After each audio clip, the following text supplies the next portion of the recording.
Greetings, all my dear participant.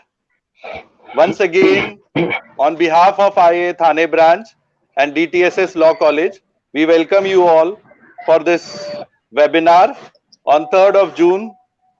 And as per our schedule, with the grace of God, we could able to manage with this kind of weather condition also, effectively launching this particular session.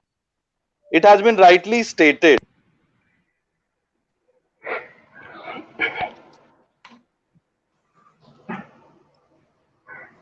So the voice is not audible.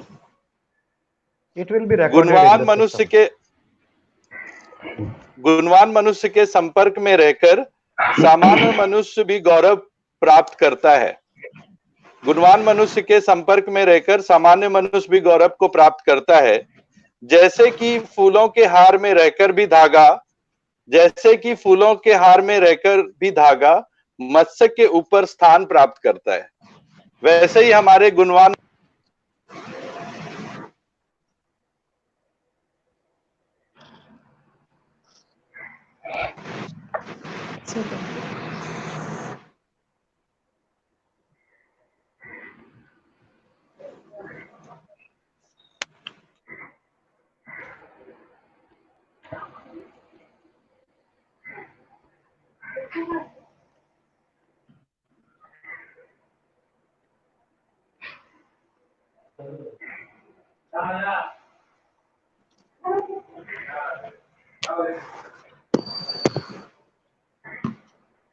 Nishi, your voice is not coming.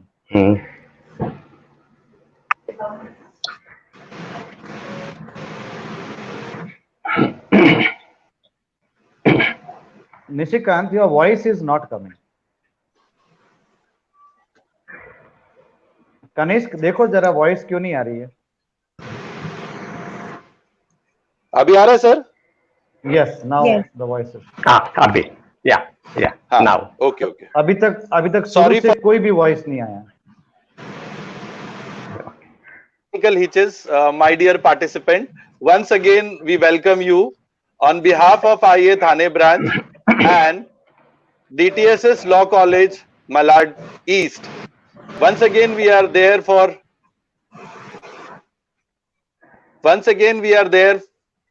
with this webinar, which is scheduled on 3rd of June. With this kind of technical hitches and worst weather condition in Mumbai, we are there for you all for this wonderful webinar, which will going to help all the student and faculty participant across India. ये सही में कहा गया है कि गुणवान मनुष्य के संपर्क में रहकर सामान्य मनुष्य भी गौरव को प्राप्त करता है। जैसे कि फूलों के हार में रहकर भी धागा मस्तक के ऊपर स्थान प्राप्त करता है, वैसे ही हमारे गुणवान व्यक्ति हैं हमारे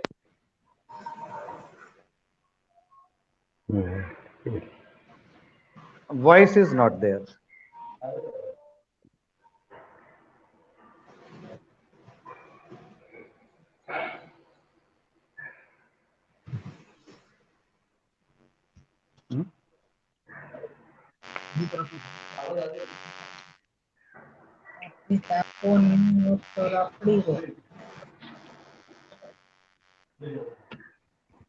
Nishi, voice is not there.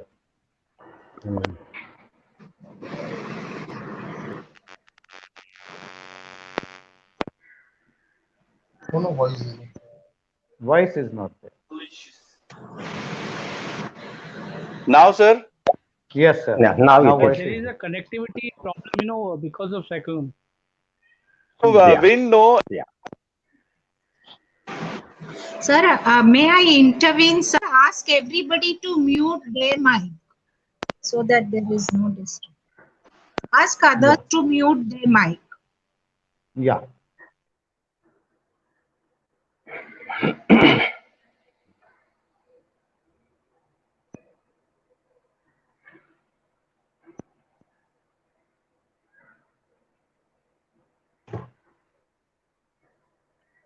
Nishi, only your voice is not there. Others' voice is clear. Acha, okay. See what we do. In case the problem is from the Nishi's hand, Kuldeep, you take charge in your hand. You introduce, okay? Yes, yes. Hmm. Kuldeep.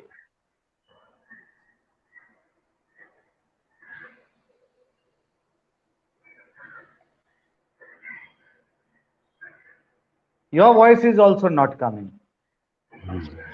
Hello, I'm audible. Yes, yes, yes. Okay, now I will introduce our today's guest, Dr. M.S. Kurade. Dr. M.S. Kurade was formerly registrar and the officer on special duty at University of Mumbai. He was Dean Faculty of Humanity, University of Mumbai, and also a principal of DTSS College of Commerce. He was also awarded Best Teacher from Government of Maharashtra. He was also awarded Best Principal from University of Mumbai. He has written more than 85 articles in University News published by Association of Indian Universities. He has also written 6 books on higher education, and his list of achievement keeps on going. So I will not going to read each and everything, but I will request, without wasting a time, I will request Kuradi sir to please share his word of wisdom. Over to you, Kuradi sir. Thank Thank you. you. Thank you so much, Professor Kuldeep, Professor Nishikant Jha, Professor Arvind Luhar, and today's eminent speaker, Dr. Rashmi Ozha. On behalf of Sanskar Surgeon Education Societies, the Thesis College of Law and Indian Accounting Association Thane chapter, I welcome all the participants. Today's eminent speaker is Dr. Rashmi Ozha, who is the professor in the Department of Law, University of Mumbai, and earlier she was the head of the Department of Law, University of Mumbai. To France in 1998 and participated international conference. She was the only representative from India. In the year 2002, she participated in one training program in Sweden. And of course, her contribution, it has been applauded every year, everywhere. In the year 2004, of course, she had been to Beijing, China, attended one conference. She has presented the paper. And in the same year, her profile, it has been published in Who's Who in United States of America. In the year 2009, she had been to UK, United Kingdom, and her presentation on reforms in the legality, in legal matter, it has been appreciated by everybody. She was a senior counsel. She was an advocate. She was professor in, of course, in the college, and later on she joined in the University of Mumbai. She was the gold medalist at post-graduation level, and she has completed the diploma course in human rights. She has got a command on human rights.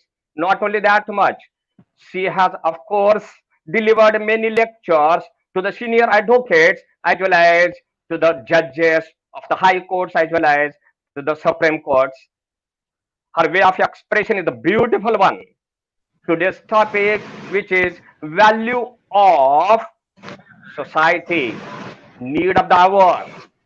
When I was talking with Dr. Arvind Luhar and Dr. Nishikant Jha, they also thought that actually we should highlight these points, which are the need of the hour. In the world, there are more than 200 countries are there. Everywhere social issues are there. There is an unrest, much disturbance is there. There is no peace in the life. And therefore, what exactly to be done? Why can't we discuss about this? And therefore, I shared my views with Krupali Shah, who is the member of Sanskar Surgeon Education Society. She was in United States of America for her education. She is, in one sense, I can say, belong to, of course, the philanthropist family. Her contribution is lot one. She is running one NGO, non-government organization also, taking care of the animals. That is the greatest one thing which I can say. They have got one hospital, Ahimsa, where the animals care is taken. Doctors are there, all the facilities are provided, and she is managing alone there. They have got, I mean, Sanskar Sarjan Education Societies, the family, Dheeraj Lal Talak Chand, Shankar Chand Shah family, which is contributing a lot one. And of course, at present, the Praful Bhai Shah, his son Parin Bhai Shah, his sister Krupali Shah, they are doing wonderful job, and their colleagues also. Geeta Ben Malkan, then Devendra Bhai Shah, Amit Bhai Kothari, and Satish Bhai Shah, and many other members, of course, management members. They are doing lot of work for the community development. As on today, as I was thinking that actually, and as I was sharing, everywhere I wanted to mean where the suffering is there. Can we do something for that? Can the people get some relief? Are there some values? Either it may be social values, it may be the human values, it may be the, of course, the any other type of the values. Values are values, and those are the fundamental principles of the human life. Human are human. We should touch to the heart of the people. We should try to cooperate. We should try to help them, and to bring them to such a level that where there will be harmony in the life. Nowadays, there is no harmony. Nowadays, everywhere the talk is going on about the non-violence, but the violence is much more. Everybody is thinking about peace, but there is a war. Everywhere you can see the battleground. How can we avoid it? All the time we take the, of course, the names, the references also we take there. Either it may be Mahatma Gandhi, Martin Luther King, it may be Leo Tolstoy, such type of the greatest personalities, those who have contributed for the development of the humanity, for the development of the people. But still, as I was telling you, the scientific development which is going on, technological development is going on, economic development is there, but still people are suffering a lot one. There is a pain. Although we are expecting the pleasure, we are expecting happiness. Happiness not for myself, happiness not for our family, but the happiness for all the families, for all the communities throughout the world. We are expecting that happiness. How does it occur there?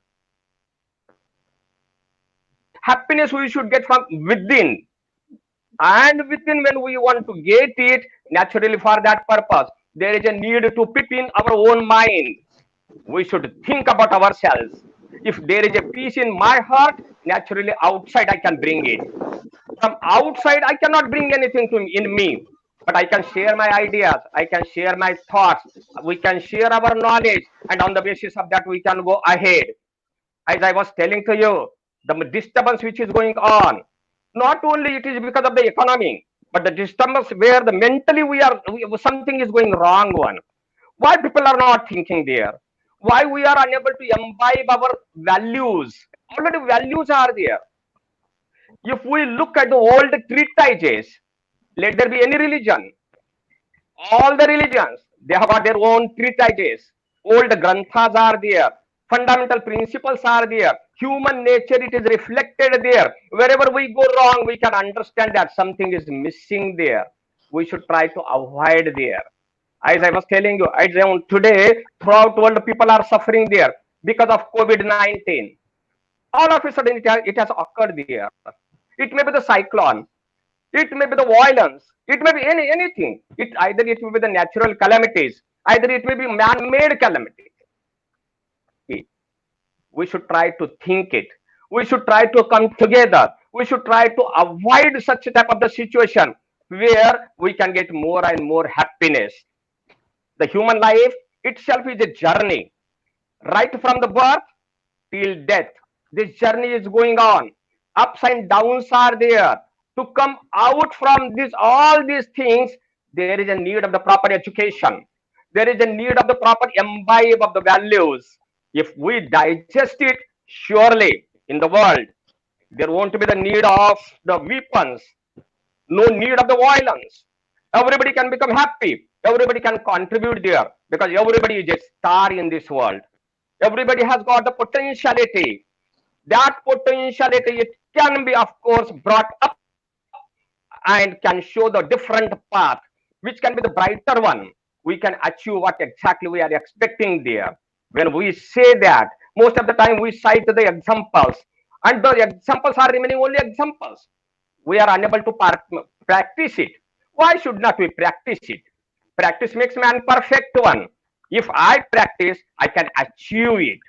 Nothing is impossible in the world, in this world. Most of the time we cite the example of Swami Vivekananda. We cite the examples of many great personalities, but we are unable to digest it. Why should not we do it? We can easily do it. And therefore I was thinking that, and most of the time I cite the example of Samskar Sarjan Education Society, which is one of the best one example in at present in the community, where they are contributing, the management which is contributing a lot one, not from the platform of the law college only, not only the platform from the commerce college only, but I can say that this whole, for the whole world, this platform is there. And because of this modern technology, the whole world, it became the village. Global village it became. We can sit at any place. We can share our views. We can talk. We can discuss. We can accept it. Sometimes we can criticize it. I knew that there are the arguments and the counter arguments. Let it be. It is the human nature. Nothing is wrong in that. Everybody has got their own views. Everybody has got their own attitude. Everybody has got their own, of course, approach. But can't we share it? Can't we go together? Can't we avoid the conflict, which is creating the rift in the minds of the people?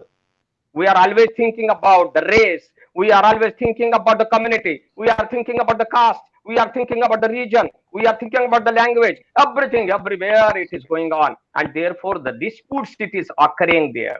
We have to come out. There is always I say, although there are more than 5,000 languages are there, but there is only one language which is touching to the heart of the people. That may be the spiritual language, you can say that.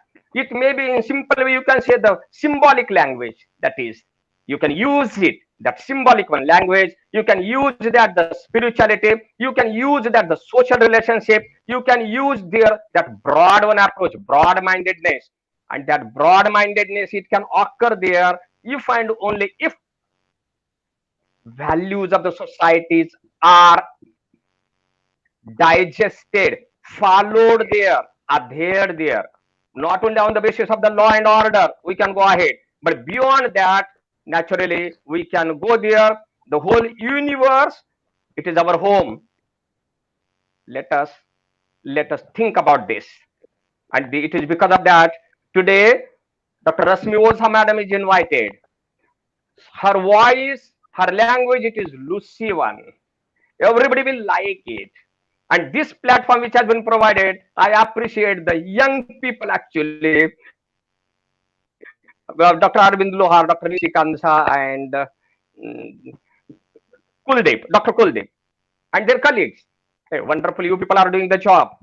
And naturally, I can say on this occasion only, let us go ahead. Let us support to the young generation. They have got their new ideas.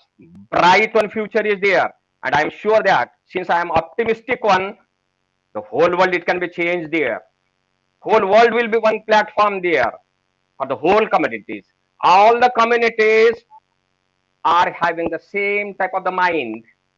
They have got the same type of the ideas. Only somebody has to channelize it. The experts, knowledgeable people, the people, those who are having the command, those who can understand the ins and outs of the society, they can guide them. There is a need of the beacons, and therefore the community can follow them.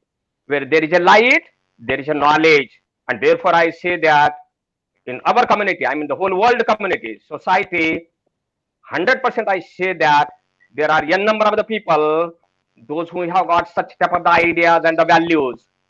Without values, society cannot stand. Individuals, community, family, it can come together.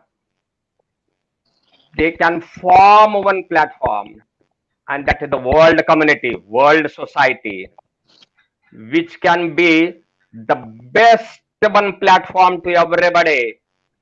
Let there be the happiness everywhere. And therefore, I remember Bentham, who said that everybody is aspiring for the happiness. I want to be happy and you want to be happy. The greatest happiness for the greatest number. If I am happy, let there be everybody be happy there. Let us share it. Let us help each other. Let us love. Let there be peace. Let there be prosperity. And I'm sure that the prosperity will be there. There will be happiness. And that is the purpose of our life. On this occasion, I welcome all the participants. Think about our values. Our values have not given anyone. By born we have got those values. These are in our blood. Rather than thinking self-centered, go beyond that and think about the others. Let me share the unhappiness, sorrow, pain of others. If I could share the pain of the others, surely the sufferer will get some relief. There is a need to the whole world, some relief is required. This is not the question of the rich or the poor. This is not the question of the haves and have-nots. This is the question of sharing. Let us share our emotions. Let us share our thoughts. Let us share our knowledge. And let us go ahead. And surely the days will be bright one. Thank you. Thank you so much. Once again, I welcome all of you. And of course, we are here, we are discussing, we are interacting. It is because of Dr. Arvind, Dr. Nishikant, and of course, Dr. Kuldeep is there. And Dr. Rashmi Madam, that will be the greatest one pleasure I can say to hear you. Thank you. Thank you so much. Dr. Thank Nishi. you. Now, Krupali ma'am, we would like to hear from you something regarding our trust. So kindly, if you can give your word of wisdom, how our trust is helping the society. Over to you, Krupali ma'am. Thank you, Dr. Jha. Good afternoon, everybody. Wishing everybody good health and safe time. Thank you, Dr. Kurade, for wonderfully starting the session. I would also like to thank Dr. Rashmi Oza for gracing us with this wonderful webinar. And obviously, a very, very thank you to all the participants and all our staff and members at our current society, Sanskar Children Education Society. So Nelson Mandela once said, I learned that courage was not the absence of fear, but the triumph over it. Some disturbance somewhere, so could we just rectify that? What? There is some disturbance in the sound. Go ahead. Is it clear? No, ma'am, it's okay, Yeah. ma'am. Yeah. Okay, It's great. okay. If there is any disturbance, please feel free to stop me and we can correct it and then move forward. Great, thank you. Sir Nelson Mandela once said, I learned that courage was not the absence of fear, but the triumph over it. Today, we are facing a global situation, a pandemic of a magnitude that not even the best scientific minds or the greatest scientists predicted. In the blink of an eye, all our lives have paused. And as our busy schedules have taken a step back, our active minds have raced towards high intensity of emotions. Emotions of fear, of doubt, of anxiety, of anger. There is too much uncertainty for everybody to cope up with. The civil unrest in the US is the latest to exemplify the extremely unpeaceful and saddening state of our current society. As a matter of fact, it is not today. Our society has been languishing in materialism, stress, and most importantly, overoccupation for many decades now. Today, more than ever before, we need to reckon the importance of human values, values that help shape and define the fabric of our lives, so we can reach the pinnacle of humanity. In Sir Martin Luther King's words, if we are to go forward, we must go back and rediscover these precious values. That all reality hinges on moral foundations, and that all reality ultimately has some spiritual control. Cultivating and practicing simple values of kindness, love, truth, non-violence, duty, courage, perseverance, forgiveness, determination. Lets our mind move from a place of negative conflict to positive cooperation. Let us remember an individual gives to a family then gives to the society, and thus we begin to raise the moral stature of our entire nation. This is not the call of moral values. It is the call of duty, of kindness, of courage that enables a common man to risk his life in defense and volunteer for those who are vulnerable during the lockdown. Closer to home, Sanskar serves an education society is rooted in service to humanity. Therefore, we continue to work with the most vulnerable first generation learners of our community. We still today provide quality, affordable education and work towards uplifting those who are completely at the bottom of the urban civil cycle. It was also the perseverance and compassion of our founding members that made education available in a completely inaccessible area back in the 1960s. Near and far, there are many examples. Millions of people are working for the upliftment of the society and humanity as a whole. They can do this because they have developed, enriched, and strengthened their value systems. These individuals are but the beacons of hope and peace and prosperity of our nation. Let us believe that, in fact, all of us have that spark within us. We just need to draw it out and fan its flame. Thank you very much. Wishing everybody again safe health and stay safe. Thank you. Yeah. Thank you, ma'am. Thank you very much for your word of wisdom. And we are really obliged once again that we have got the association from the same trust whereby we had last Wednesday also same kind of webinar by Advocate Amit Mehta ji, and it was highly appreciated by all the participants. And in coming Wednesday also, we are planning to have some kind of webinar again for the participant, faculty participant and student. I am also a pride and proud faculty, visiting faculty of your organization, ma'am. I have seen your organization functioning. I am there as a faculty of MPhil and the research guide for MPhil student. So I know Thank in you and so out much. of this entire society, and we know how the first generation learner are coming and we are assisting them. That's a noble job. That's a great job which our society is doing under able leadership of Dr. M.S. Kurare, sir. And once again, sir, I'm very sorry at the beginning due to technical hitches. I could not able to speak, but these words are very perfectly, matching with your status. And of course, people like you, Rashmi ma'am, Arvind sir, कि गुणवान मनुष्य के संपर्क में रहकर समान मनुष्य भी गौरव को प्राप्त करता है। गुणवान मनुष्य के संपर्क में रहकर समान मनुष्य भी गौरव को प्राप्त करता है, जैसे कि फूलों के हार में रहकर धागा भी मस्तक के ऊपर स्थान प्राप्त करता है। विद दिस वर्ड्स, ये हम लोग की बहुत बड़ी अपॉर्चुनिटी है सर कि आपके एबल गाइडेंस में, आपके एबल मेंटरशिप में हम लोगों ने ये सारी चीजें सीखी।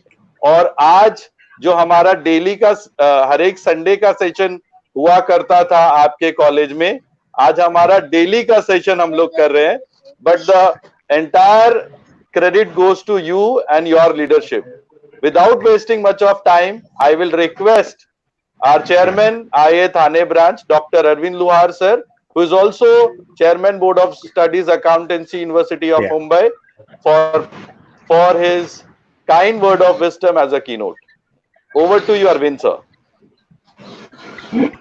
Thank you, Dr. Nishikant Jha, and good evening to all the dignitaries and the thousands of the participants from Jammu and Kashmir to Kanyakumari, from here the Kutch and Bhuj till the Nagaland, and the many participants they are from Kolkata, Lucknow, Haryana, Rajasthan, Gujarat. We are very fortunate that today that the thousands of the participants across the India, even from the abroad, because the many the participants today they are from the Gulf countries also. And sir, I would like to bring your kind notice, madam. I would like to bring your kind notice that Indian Accounting Association during the COVID period we have carried out more than the 20 online webinar on various topics for the teachers and the students. We have been fortunate enough to reach more than 15,000 teachers from all over the India and the more than 10,000 students across the India. Till date, we have organized webinar on the various issues, whether it is the issue related to the research methodology, the issues related to the accounting, and issues related to the commerce, HR. So every aspect, whether it is for the teachers, whether it is for the students, we are covering. And we are taking the opinions from the students that on what topic they would like to hear. Accordingly, we arrange the sessions for them, and all these sessions are free of cost to them. All the resource person, they are honorary. We are not paying them anything. So this is the zero cost program. The concept of the zero cost program was developed at DTSS college 7 to 8 years back under the able guidance of Dr. Kurade sir, where he gave us the opportunity and we have started the talk on the Sunday.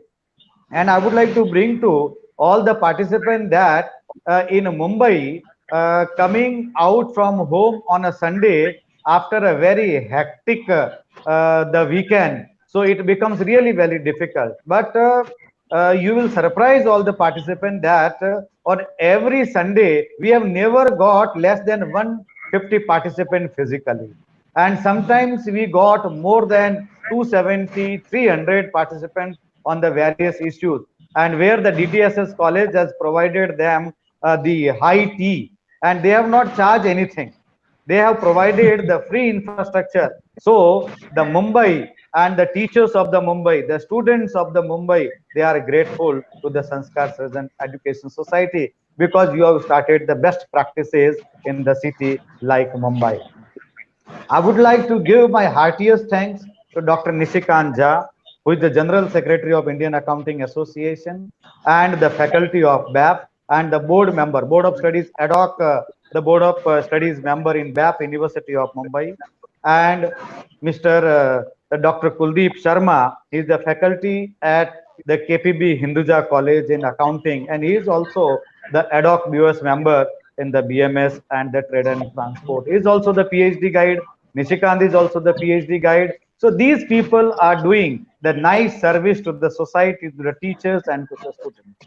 Now let's come to the today's topic on which the Kurade sir has already opened the door, and the Krupali Shah madam also, she has briefed to all our participants, and in detail our today's resource person Oja madam, she will orient our participant. So as a chairperson of the Indian Accounting Association Thane chapter, I would like to also put the very few my aspect on the value education system. I believe that the first guru in inculcating the value system in the human being is the mother. So mother is the first guru.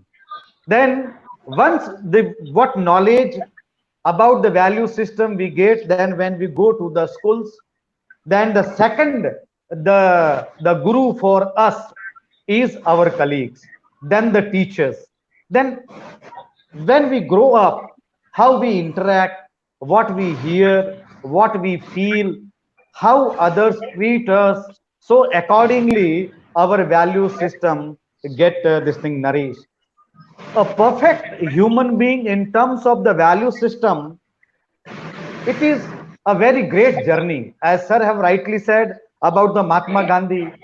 So the what value system he has given to the world, Abraham Lincoln, the what value system he has given to the world. So without taking the test of the suffering, we cannot the distinguish between the good and bad, and that the good is the value system. So after the Samudra Manthan, जहर भी निकलता है और अमृत भी निकलता है. One who takes the amrut, it means your value system is very, very strong.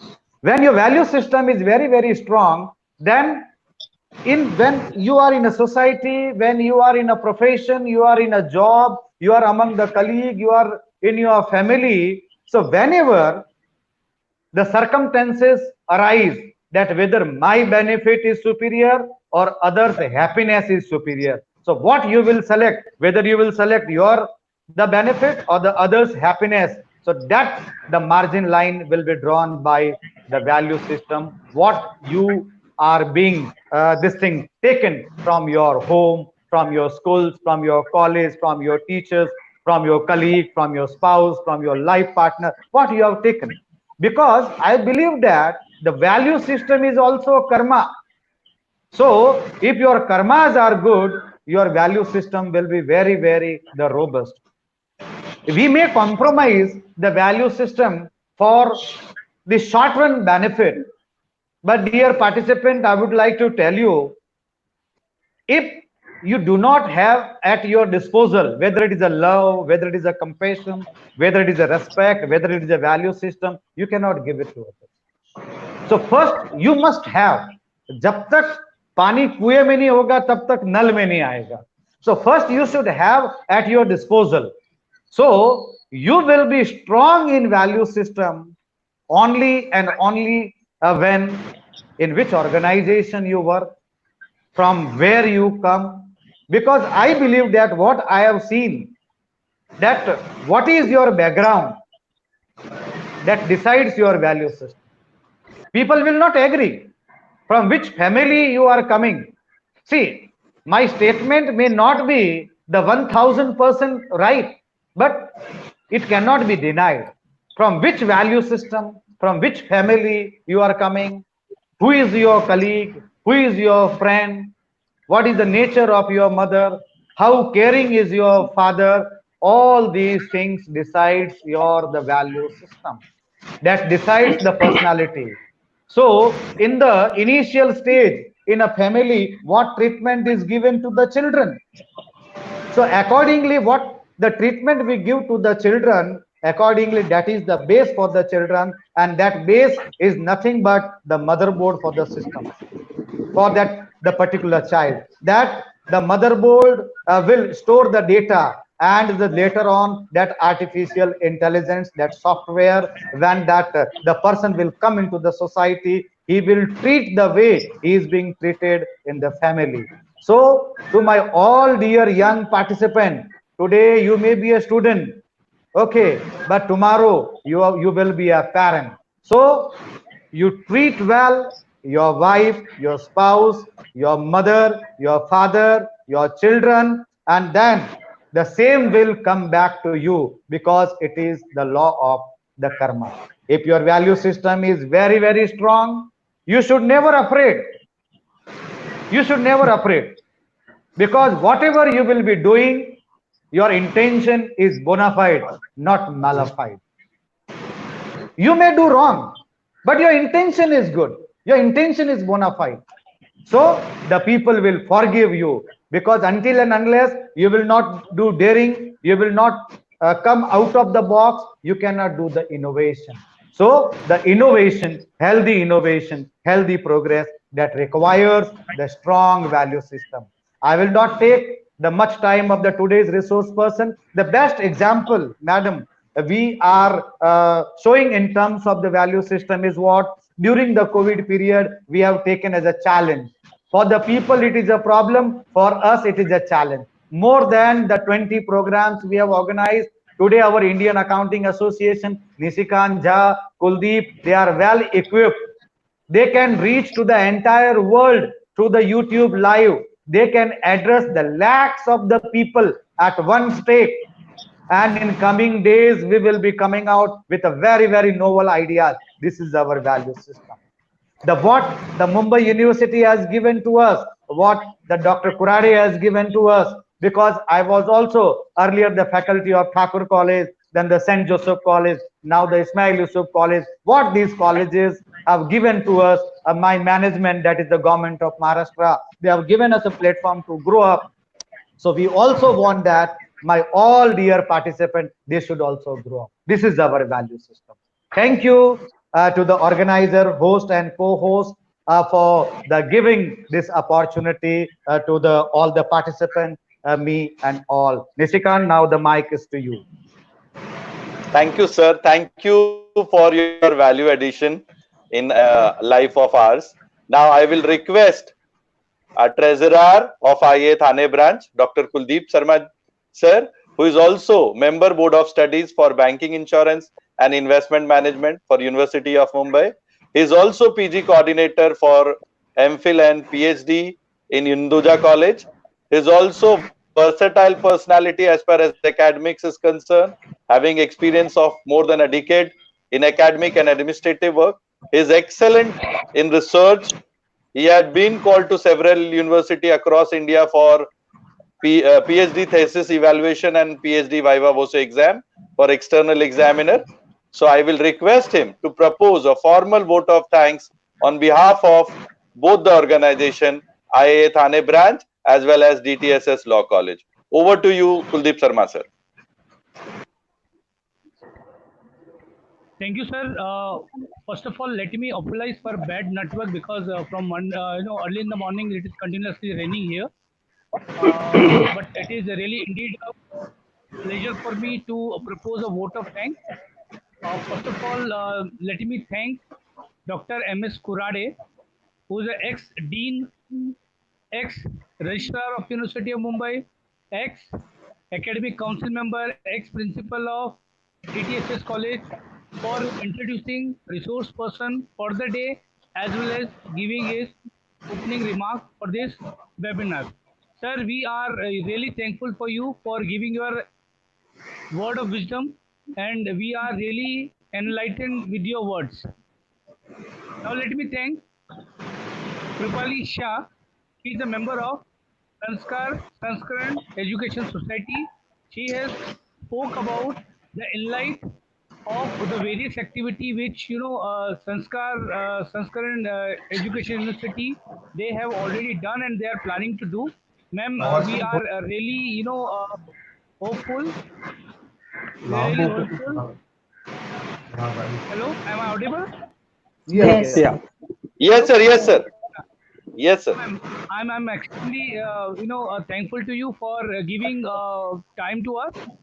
Now I'll thank the chairman of Indian Accounting Association and chairman of Accountancy Board, University of Mumbai, Dr. Arvind Luhar sir. He is our mentor and leadership. We are working day night, and we are conducting so many lectures on webinar on online mode. And sir, we expect in future also your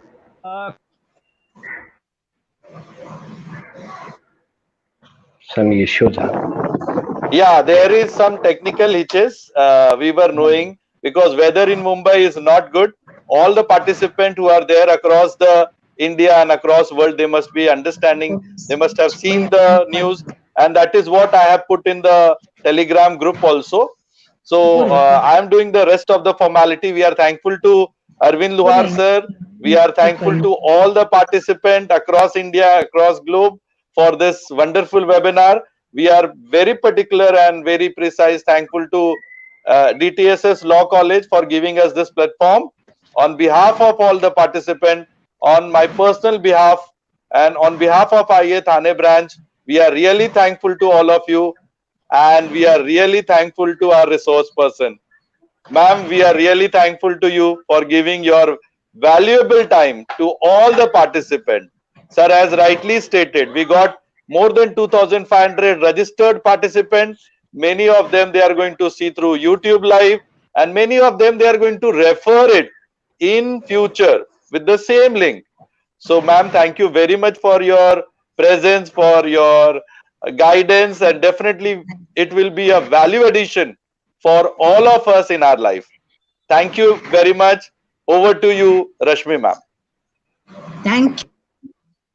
Most revered Dr. Kurade sir, principal of DTSS Law College and former registrar of the University of Mumbai and former dean of humanities, esteemed members of the management of DTSS College, Dr. Krupali Shah ma'am, um, revered members of the Indian Accounting Thane chapter, Dr. Arvind Lohar sir, Dr. Nishikant Jha sir, Dr. Kuldeep, and the other revered members of the Indian Accounting Thane chapter, the faculties of the college, students, and dear participants, a very good evening to one and all. I'm indeed very grateful to Kurade sir for his very generous introduction of mine that he has placed before you all. And as he rightly mentioned, the whole world is suffering the trauma of COVID-19 pandemic.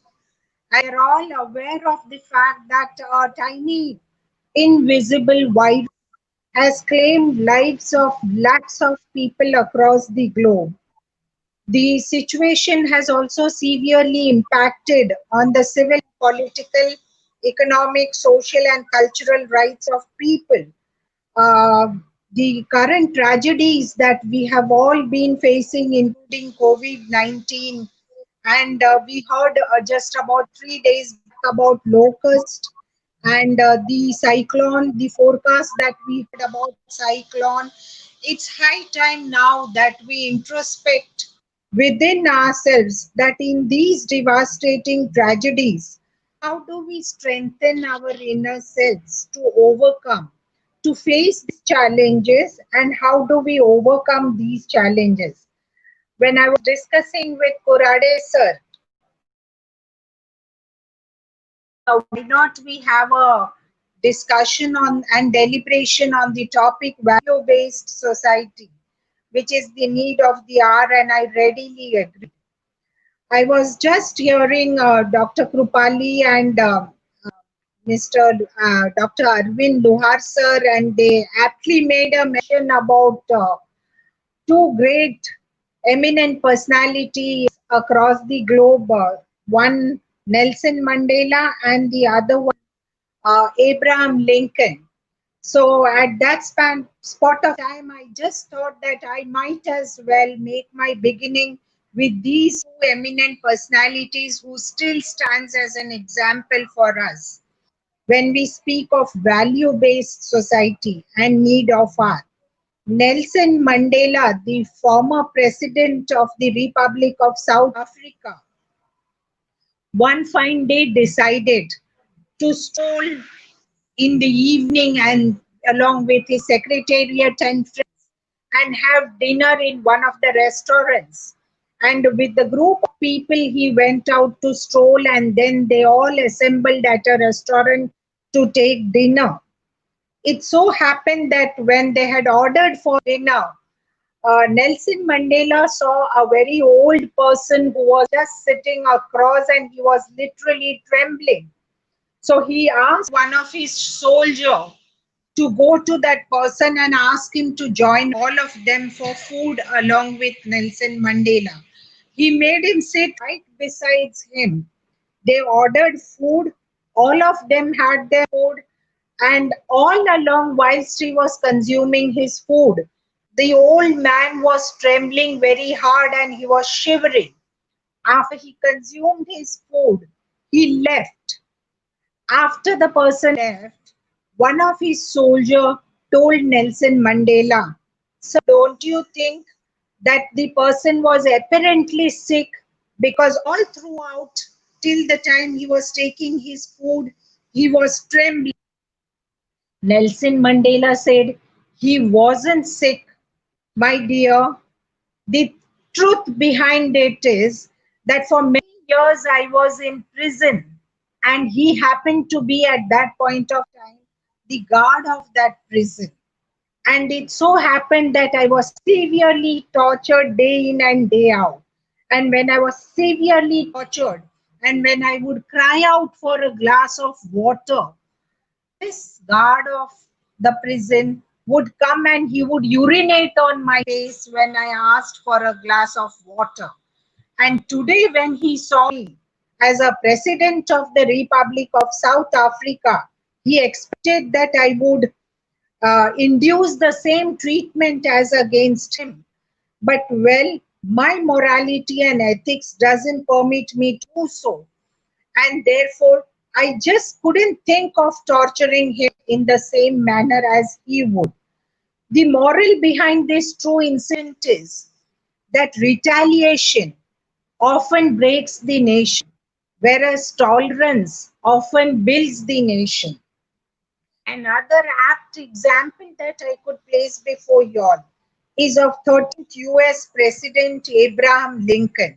And Dr. Arvind made a mention of Abraham Lincoln.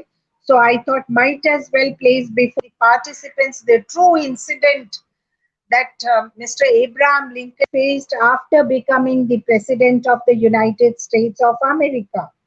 It so happened that on the very first inaugural address that he was to give after he became the president of US, before he could commence his address, there were many rivals in the Senate who were present in the hall.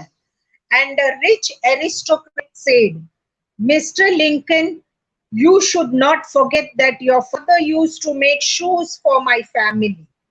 At this statement made by the rich aristocrat, the whole Senate laughed and made a fool of Abraham Lincoln. But Abraham Lincoln did not lose his patience. He looked at the man who made such a statement and said, "Sir, I know my father made shoes for your family, and there are many others here for whom he made shoes. His shoes were not just the shoes. He poured his heart and soul into those shoes.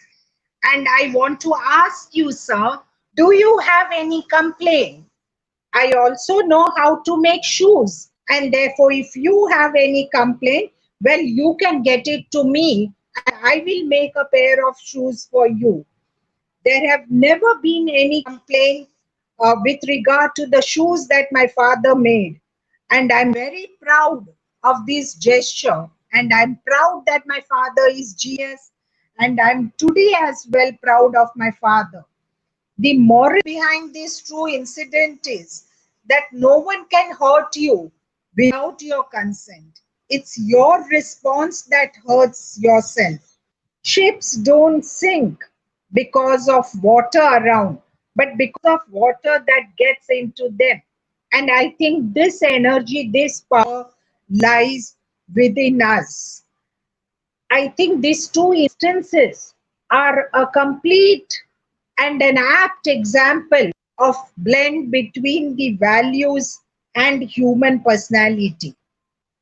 Where does these values come from? Values hails if a person is spiritually empowered. Being a law teacher, I remember when once a reporter asked a successful judge, "Sir, can I ask you a question? What is the secret behind your success?" The judge said, "Well, it's good decision." Next came the question, "But sir, what is the secret behind good decision?" "Experience," replied the judge. The reporter exasperated, "Sir, one last question. What is the secret behind your experience? Bad decisions, replied the judge. Undoubtedly, this teaches us a lesson. How can we learn from our own mistakes? This is indeed self empowerment, and this self empowerment comes through values. In Bhagavad Gita, chapter 2, text 28, Lord Krishna has told Arjuna, Jatasya hi dhruva mrityu dhruva janma mrutasya tasmad apariharyate na tvama shochitam arhasi. One who is born is sure to die, and after death, a person is sure to take birth once again. And therefore, in this unavoidable discharge of duties, you should not lament. We are all aware of this fact that death can come to a person anytime without notice, and hence is the significance of time. About time, it's rightly said that time plays an important role in an individual's life. And it is said about time that yesterday is history, tomorrow is mystery, and today is a gift. And therefore, it's rightly called as present. But we often fail to realize this fact. Giving you one more example, a great king approached a sage who was seated beneath the tree.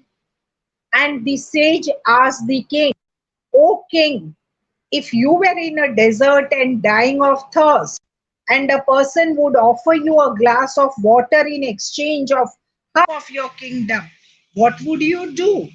The king said, well, I would if it saves my life.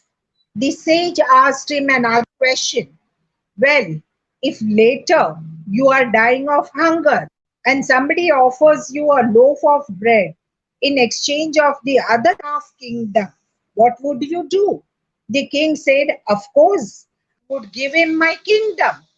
The sage admonished, O king, why have you then spent the whole of your life collecting all this wealth if it's not worth more than a loaf of bread and a glass of water, which most of us often do?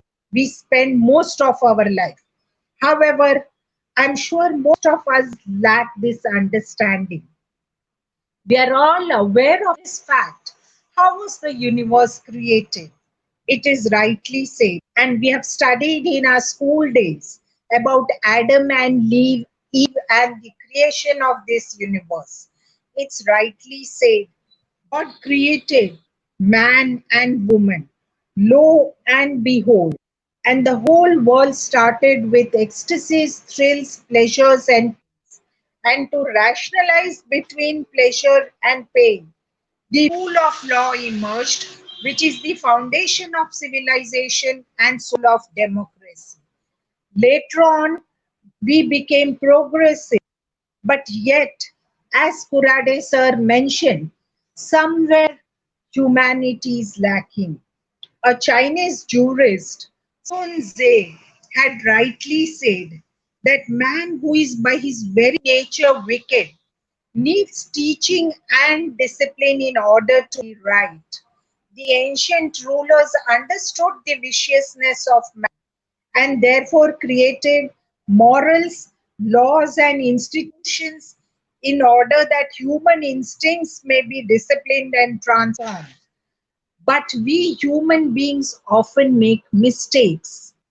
And about mistakes, I'm sure all will agree with me if it is said that to err is human. Anyone can commit errors. But to persist in errors, it is devilish. I remember of a true instance which had taken place as against an Indian who went to Singapore, and as a person was used to, in his Indian lifestyle, he was driving a car, smoking a cigar, and it so happened that half lit cigar was thrown out of the car. And there came a police constable in his two-wheeler, chased the gentleman, Indian gentleman, stopped his car, and said, well, you have breached the law of the land, and therefore I will have to impose penalty on you. A very exorbitant penalty was imposed on him. The Indian gentleman was shocked, and as accustomed to, he told the police constable, sir, is there not another alternative to avoiding this payment of heavy penalty? The constable said, yes, there is one remedy. Go back to the spot, pick up the lit cigarette which you had thrown out of your car and place it on my palms, and I will excuse you of penalty. The Indian man thought, well, that's the easiest way. He reached back where he had thrown the lit cigar and he tried searching here and there, but he couldn't find one. So he saw a washroom which was close by. He went inside the washroom, lit another cigar, came out of the washroom, and then placed that lit cigar in the hands of the police constable, saying, sir, this is the lit cigar which I had thrown out of my car. The policeman gently said, gentlemen, you will now have to double the fine. One, and then he placed his hand in his own pocket and said that the lit cigar which you had thrown at the spot was lifted by me and preserved in my pocket. So now double the penalty, one for breaching the law of the land, and secondly for creating or fabricating false evidence to erase or evade penalty being imposed on you. I'm sure most of us have this mindset when we, commit errors one after another without realizing that these mistakes often lead us to many troubles. Today is an era where the whole globe is under stress. It's stress, stress, and stress that results in all types of offenses being committed. The of late news which I've been hearing with regard to offences against children, with regard to a steep rise in domestic violence, with regard to thefts being committed in houses, with regard to all any offences which you name under the Indian Penal Code. And these offences are repeatedly being committed under the crisis, and it's on a steep rise. And this is in such a stressful condition that all of us are undergoing. Tennyson had, in one of his poems, stated, but what am I? He tried to analyze himself as a human being and said, but what am I? An infant crying in the night, an infant crying in the light, and with no other language but to cry. Medical scientist states that, well, human beings are bound to suffer stress. A human being is born as a sufferer of stress right from conception to death. And therefore, stress management industries are flourishing commercial industries, making billions of dollars in the United States and in other developed nations. In fact, the World Health Organization has predicted that stress will be number one killer in the world by the year 2020. It's generally believed that stress is normal part of human life, but this is wrong, because anything which is normal would have been welcome. Well, we accept cyclone, we accept heavy rainfall, we accept winters, we accept summers, we accept something which is a normal phase of life. We accept night, we accept day. That's all welcome because that's considered to be normal. But here is when it comes to stress, people find out ways and means to fight out stress, and therefore, as I aptly say, something which is normal, we don't try to find ways and means to fight something which we have considered it as normal. Just giving you two simple examples of euthanasia, debates on euthanasia. Living in India, I'm sure Most of us are aware of the case of Aruna Shanbag in KEM Hospital. The matter, which was taken up by way of writ petition to the Supreme Court, the apex court, was whether she should be given or induced to active euthanasia.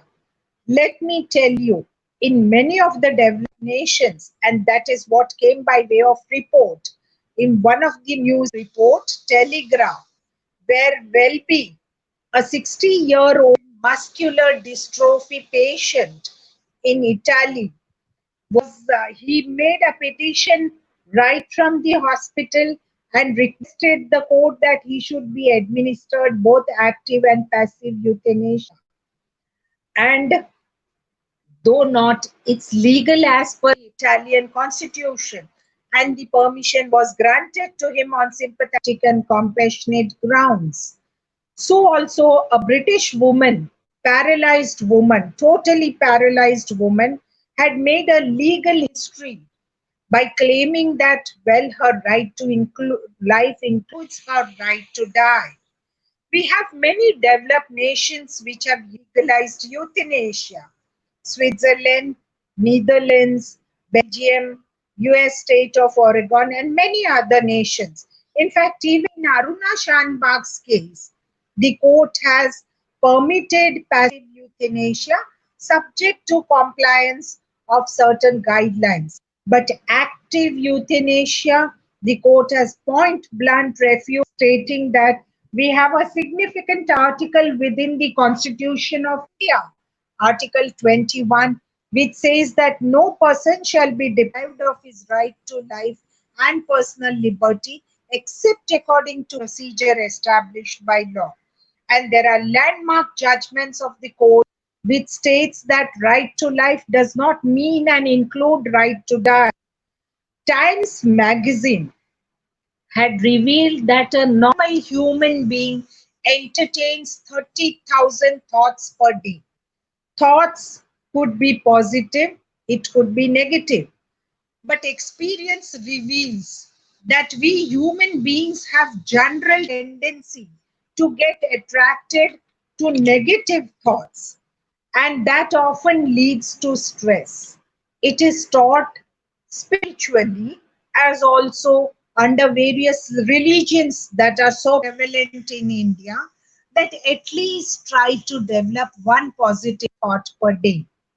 The question I think that would arise in one's mind is, what about 29,999 negative thoughts which could affect one positive thought? Definitely, we cannot be thoughtless, we cannot be stress free because we are all human beings, but we need to entertain one positive thought through filtration, and the whole thought process within mind is within our control.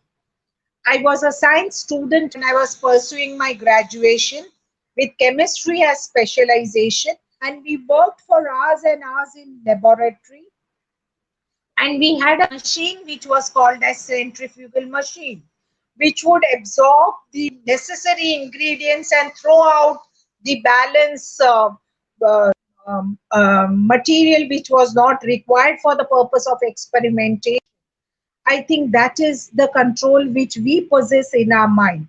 Absorb a positive thought. Try to imbibe at least one positive thought in a day. And I think this can be possible only with divine consciousness. But we often in our routine day-to-day life forget about positivity, negativity, and we get so engrossed in our routine work. And Mark Twain, what Mark Twain had said, it aptly reminds me now, and I should place it before you. He had said that it is by the goodness of God that in our country we have three unspeakable things: freedom of speech, freedom of conscience, and the prudence never to practice either of them. Hence, we are passing through a phase which poses special danger to the erosion of certain universally accepted values. I repeat, certain universally accepted values. A question might arise in anyone's mind, well, what are these values? I have, out of my own experience and reading, tried to analyze these values into four categories. Personal values. So, what is my personal self?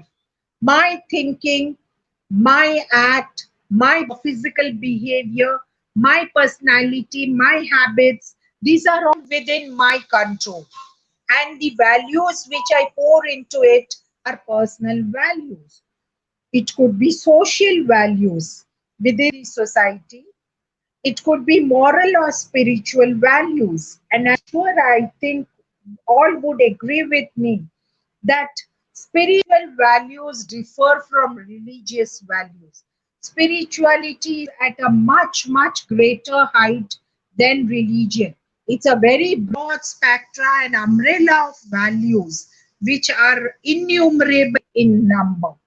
Or it could be behavioral values. So it could be personal, social values, moral or spiritual values, or behavioral values. How can we imbibe these values? And here comes a true incident that transpired. There was an exchange of conversation between an American economist, Higginbotham, and Mahatma Gandhi. Very proudly did the economist Higginbotham say that you are speaking so high about spirituality, Mahatma.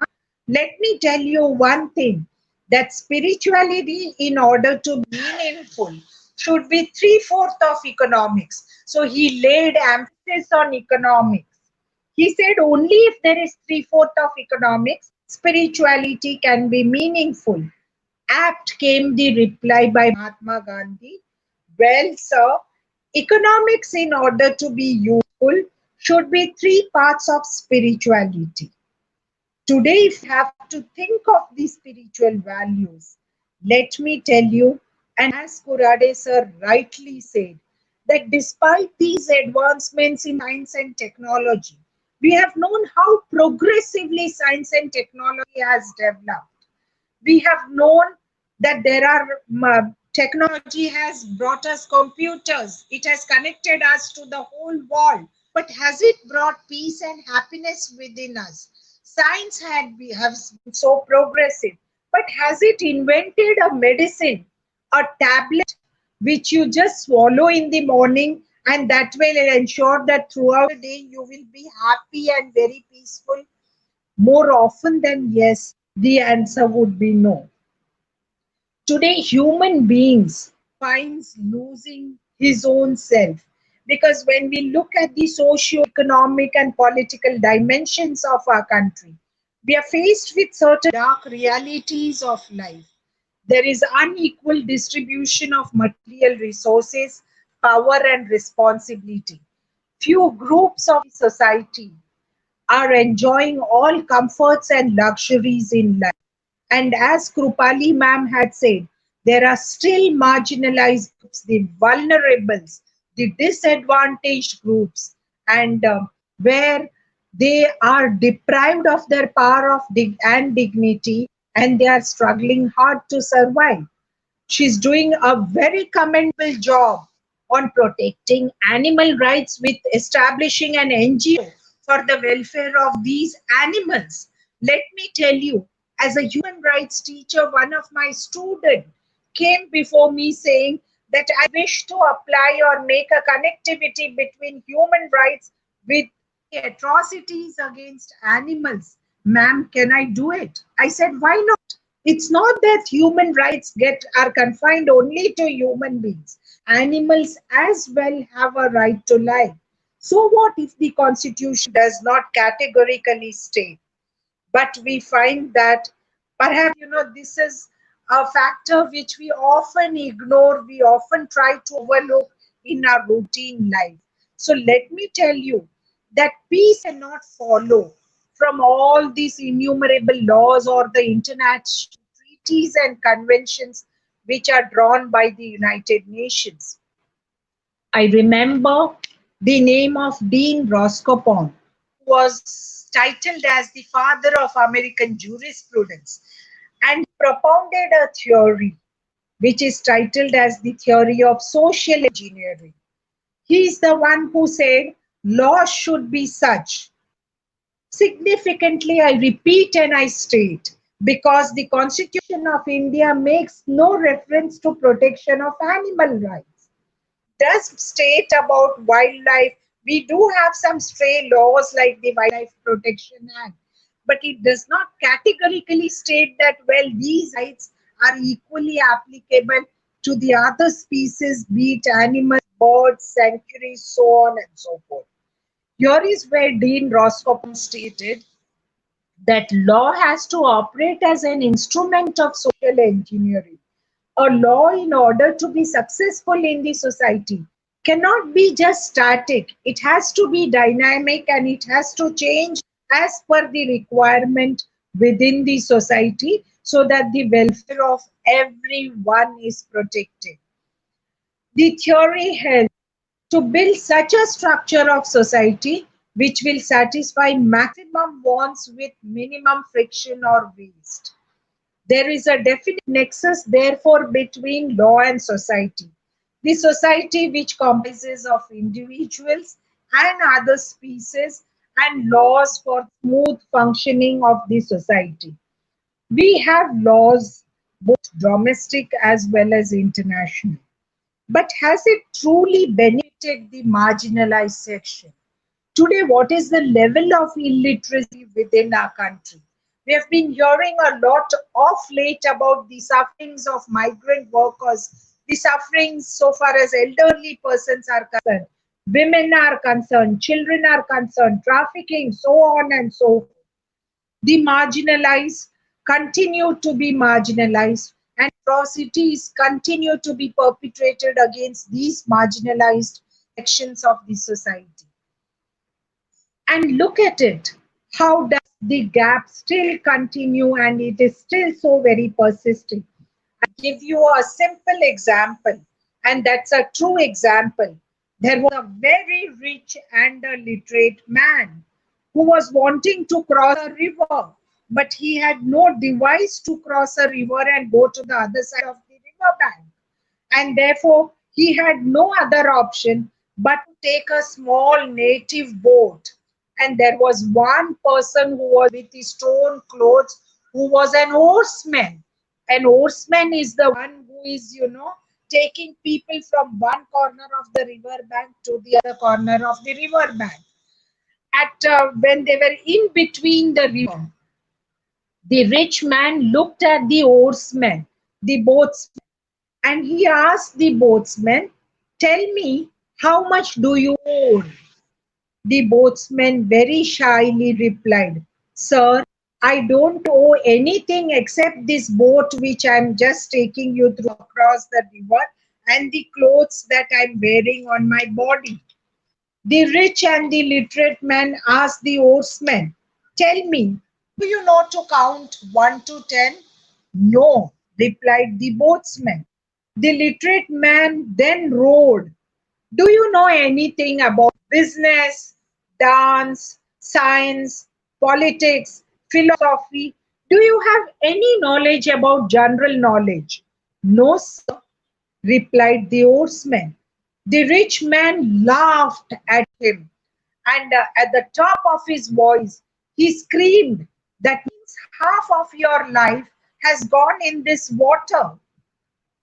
That point of time came a great tide, and there was a great wave, and the whole boat toppled upside down, and both the oarsman and the literate man were in water.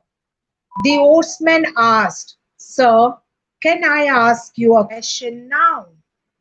The rich and literate man said, "Yes, please do ask. Carry on. Go ahead with your question." The oarsman asked, "Sir, do you know to swim?" "No," replied the rich man. The oarsman wisely replied, the rich and literate man, "Sorry, sir, but I wish to tell you that I have lost only half of my life in water, but you will now lose the whole of your life in water. This gives a moral story. The moral behind this story is that often in the whole of our life, we are indeed so routinely attached to the materialistic world.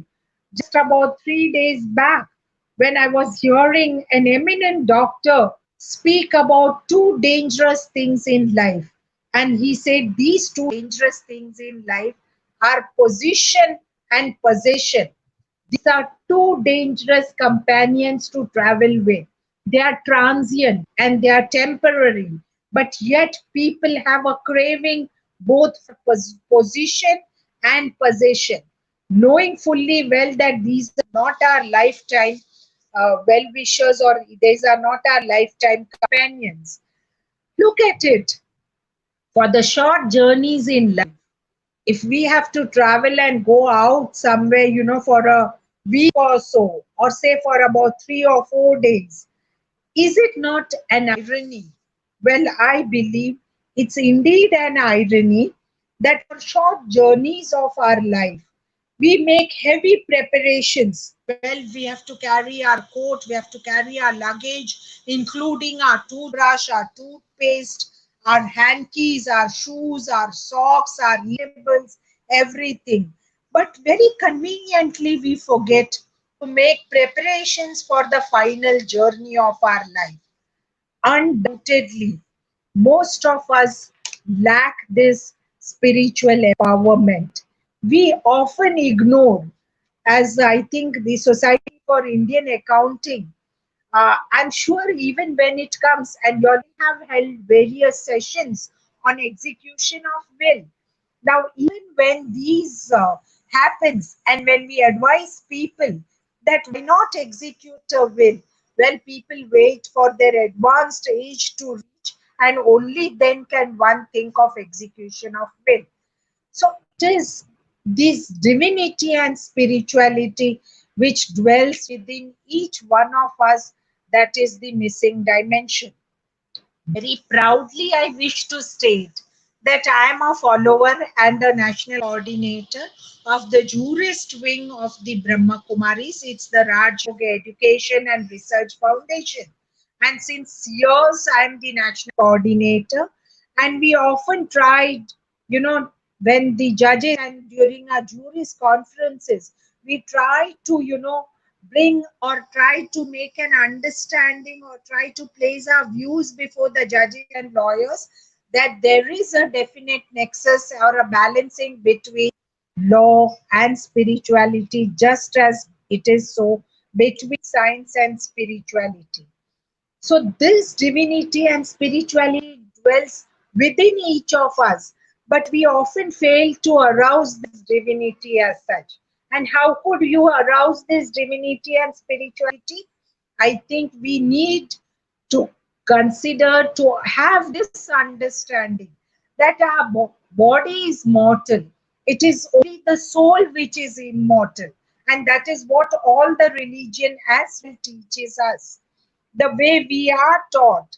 I remember once a fitness instructor asked a person, where do you exercise? The person very proudly said, yes, I do exercise. I exercise restrained over those five cars, which we call as Kam, Krodh, Lobh, Moh, Ahankar. These five companions are very dangerous to travel with. If you try to make inculcate this understanding and try to crucify one's physical self and realize who yourself is by inculcating within your thought and life and eliminate these five companions, one will find that the heaven is here on earth. Well, if a school child is asked, where is heaven? A child looks at the sky and says, well, heaven is there. But the ground reality is that if these dangerous companions are crucified, then heaven is here on the earth itself. There was a great Confucius scholar who was known for his great intellect, and it so happened that every year he would train the students, and on the last day of the training he would gather all the students and he would say that, see, whatever knowledge I possess, I have imparted all the knowledge to you. If anyone has any doubt, well, today is the last day when I can guide you. If you have any doubt, there was a mischievous child in the classroom. He raised his hand and he said, "Sir, I have a question." Confucius looked at the child and said, "My dear child, tell me what is the doubt in your mind." The child said, "Sir, please give me 1 minute." The child went out of the classroom. He climbed up a tree. There was a nest of sparrow. The children of sparrow had not yet started flying, but they were on the verge of flying. There were 4, 5 small cubes of sparrows. He lifted one of them, placed in his palm, closed his palm with the other hand, and came to the classroom and said, "Sir, could you tell whether little sparrow in my hand is dead or alive?" And he had decided from within that, well, if my sir says that the sparrow is dead, I will open up both my palms, and if it says that the sparrow is alive, then I will squeeze my both palms so that the sparrow will die. So in either case, my teacher will be proved to be wrong. Confucius, the great mind that he was, he looked at the child and said, "Yes, my dear child, I have the answer to your question." So the child said, "Sir, please quickly clear my doubt and tell me the answer." Confucius said, "My dear child, this is the last lesson which I am giving you today. The answer or the solution to your question lies in your own hands. And so also it is with all of us. The the things, the pains that we suffer, to a very great extent, it is we ourselves who are responsible. The happiness which we enjoy, it's for us to continue with this happiness as such. So it's high time now that we know ourselves through our divine consciousness. I think it's the divine consciousness which brings or which inculcates or which imbibes value within us. And let me tell you another instance, that a saint lived in the outskirts of the village, and the village, and he was well known for his excellent discourse on religion and values in life. So the villagers called the saint to deliver a discourse in the village. The saint said, "Well, I come to give a discourse, but I will have to first know from all of you all that I wish to ask you all, do you believe in God?" The villagers immediately said, "Yes, we do believe in God, and therefore we are inviting you to our village to give a discourse and speak and give us some lessons that you possess." The saint said, "I'm sorry. Well, if you believe in God, I have nothing else to say. You may go. I don't think I can give any discourse."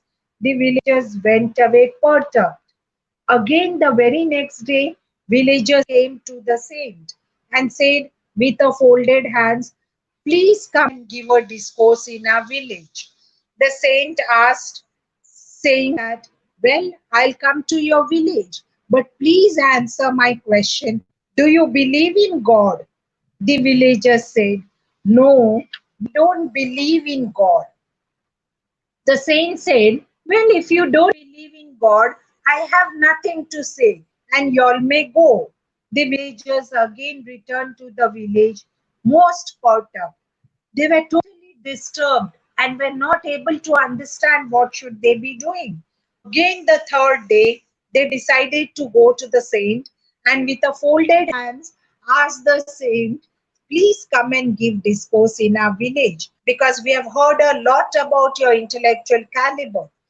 The saint said, "Well, I don't mind coming and giving a discourse, but I have a question for you. Do you believe in God?"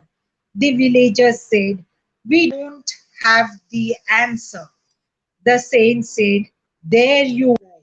See, you do believe in God, but you believe in believing in God. It's because we are not completely religious or we are not completely spiritual.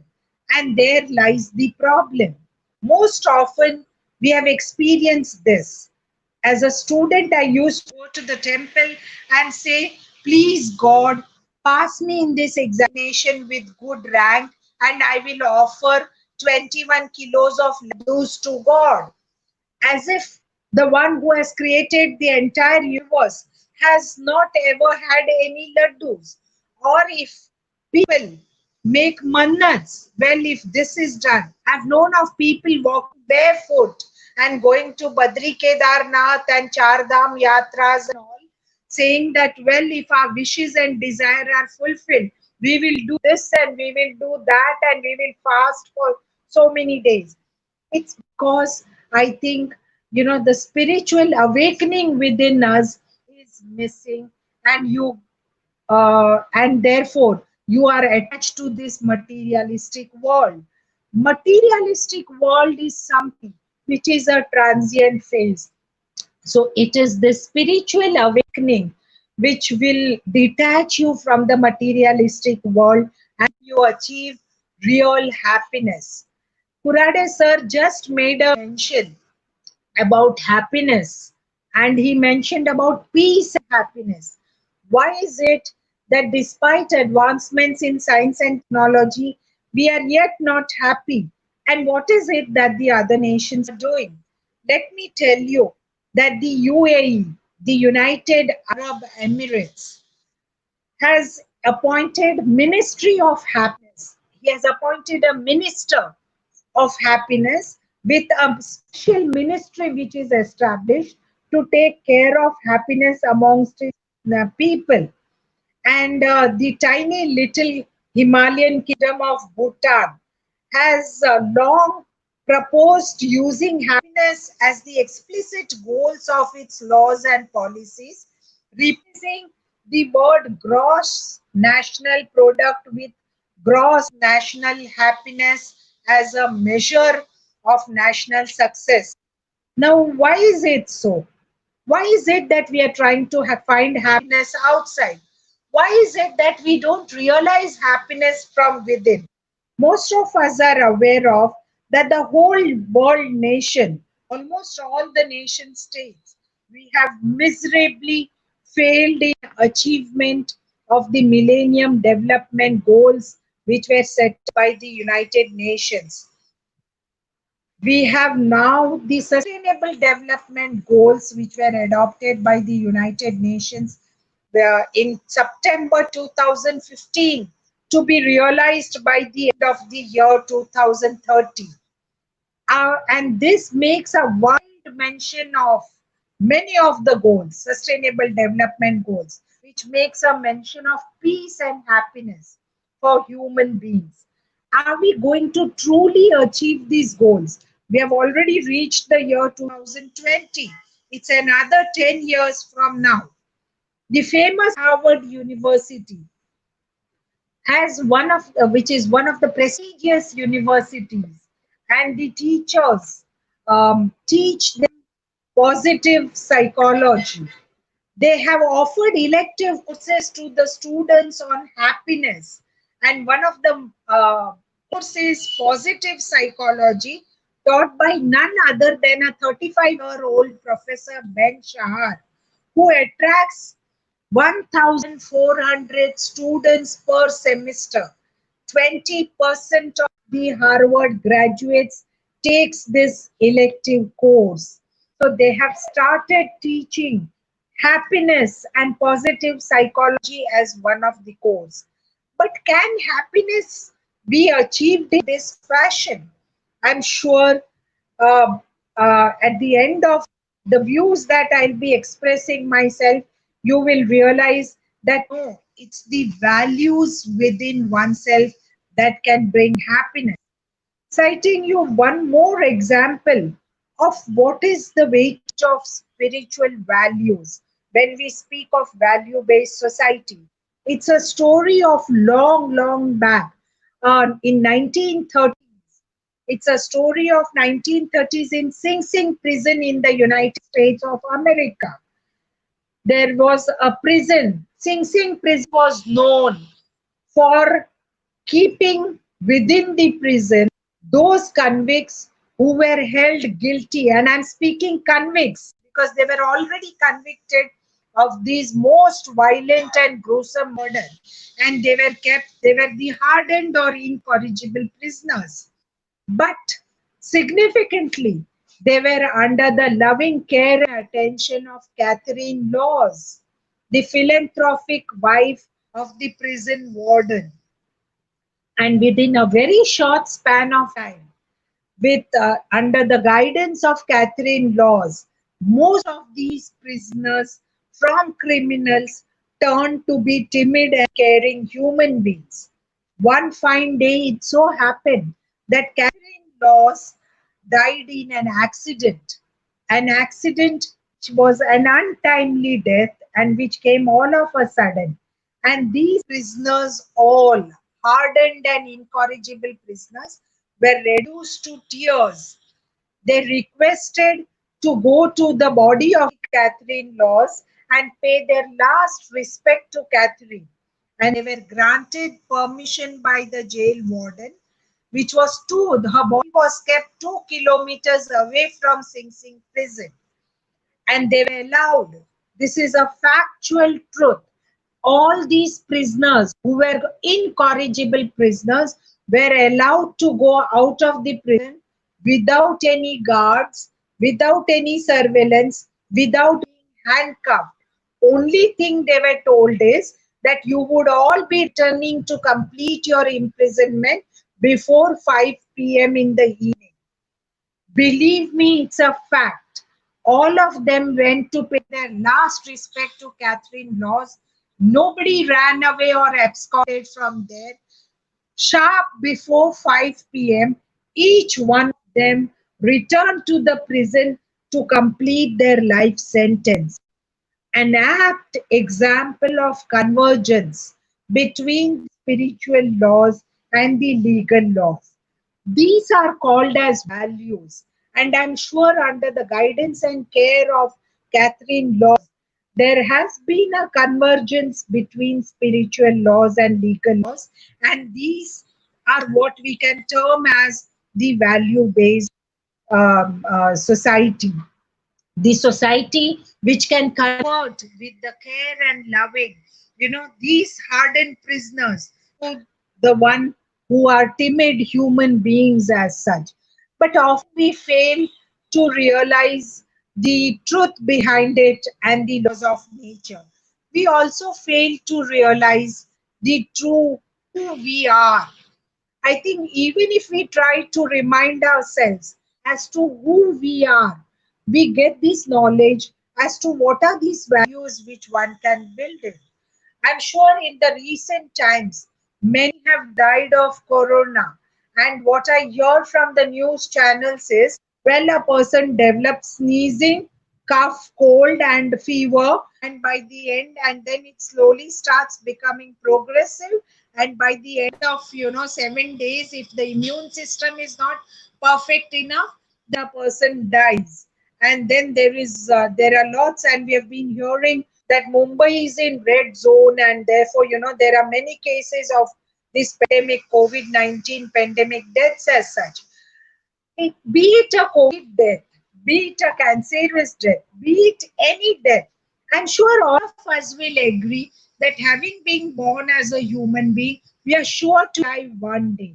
But we often fail to realize that it's only the soul which is within us, which is immortal. The body is bound to die, and the body is mortal. This reminds me of one more instance of Thales. Thales, who was one of the seven wise men of ancient Greece, was a great philosopher and well known for his brief answers to numerous questions which were put to him by skeptics. A person once asked him, "Sir," and he was a skeptic, and he was his rival too. He asked him, "Sir, can I ask you a question? What is the greatest of all things in life?" Thales replied in one word, "It's space." Because space has everything which is created within the universe. He asked him a second question, "What is the best of all things in life?" Thales replied, "Virtues." Because there cannot be anything better than virtue. The third question, "Sir, what is the quickest of all things in life?" It's thought. Because your thought can go from one corner of the universe to the other corner of the universe in just few seconds as such. Fourth question, "Sir, what is the easiest of all things in life?" Well, to give advice and guidance to others and not act upon itself. Meaning, it's very easy to advise others, but it's very difficult for our own self to act upon itself. The last question, sir, "What is the most difficult thing in life?" And Thales replied, "The most difficult thing in life is to know thyself."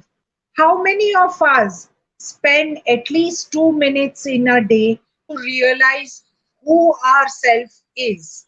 I remember in all these tragedies that we are facing, in a devastating tragedy, a rich and a literate man lost everything in life, all his degrees, certificates, his entire wealth, and we have had such instances like the tsunami.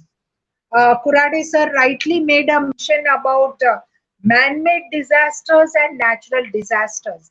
And people lose out everything in life. Nothing remains.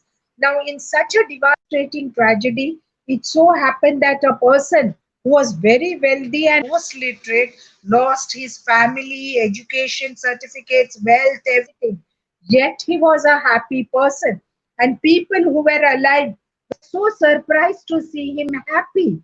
Losing patience, one of them happened to ask, "Sir, you have lost everything in your life. Yet, what is it that keeps you so happy all throughout day and night?" He said, "Yes, it's true that in this devastating tragedy, I have lost everything in life. But yet, I have found something which is exhilarating and uplifting. That is, it is at this point of time I have found myself." At Brahma Kumaris, we are taught every day in our morning meditation. One needs to realize what our true self is. How do we identify ourselves? Well, if you ask me a question, "Who are you?" Well, I will say I'm Dr. Rashmi Oza. I'm a law professor. I live in Ghatkopar. Well, I'm a Dean of Interdisciplinary Studies. Well, I'm a chair professor of Justice Chava chair. Well, I have two brothers. I have mother. I do this. I do that. How many of us realize that we try to identify ourselves by our physical self, but it is this knowledge of spirituality which has imbibed certain, I don't ever claim myself to be a perfect human being, some values in life. And we are made to undergo this experimentation every day by the true spiritual teachings which we call Murlis, which I read out every day, and my mother hears me every day. And it is that which brings solace to meet the various challenges in life. Every day in our meditation, we are made to realize it's not the physical body that we possess that can die, it can get distracted or destroyed anytime. It's the soul which will be immortal, and that keeps taking birth from one person to another. On death of a person, well, it gets, into the body of a newborn child, and that's how it is. So here is where, that is what is Raja Yoga meditation.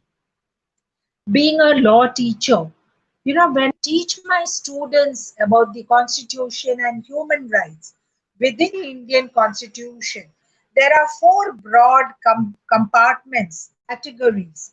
It's the preamble, fundamental rights, directive principles of state policy, and fundamental duties. Within the preamble, there are three precious words in preamble. That's justice, liberty, and equality.